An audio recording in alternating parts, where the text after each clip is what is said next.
Illejla jibdew jintużaw l-ewwel toroq li nbnew bħala parti mill-proġett tal-Kappara hekk kif ix-xogħol fuq in-naħa tal-pixxina issa huwa kważi lest. Il-karozzi ġejjin min-naħa ta' San Ġiljan fid-direzzjoni lejn ir-roundabout tal-Università ser jibdew jgħaddu minn dawn iż-żewġ toroq ġodda msejħa slip roads. Dan ser isir minflok l-arranġament temporanju li kienet jintuża fil-waqt li ser jerġa' jinfetaħ l-aċċess għal triq ta' Sliema. Dawn iż-żewġ toroq ingħataw l-ewwel saff ta' asfalt u nżebgħu l-ewwel linji ta' traffiku temporanji. Eventwalment dawn l-slip roads jingħataw żewġ saffi ta' asfalt oħra meta l-proġett ikun wasal fl-aħħar fażi tiegħu.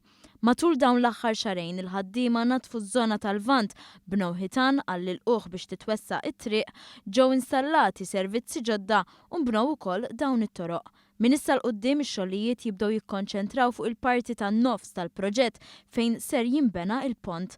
Fadal l-aħħar ftit kolonni tal-pont xittellaw u eventwalment it-travi tal-ħadid sabiex tiġi ffurmata it-triq fuq il-flyover li ma' travi qed jinbnew ġewwa Spanja.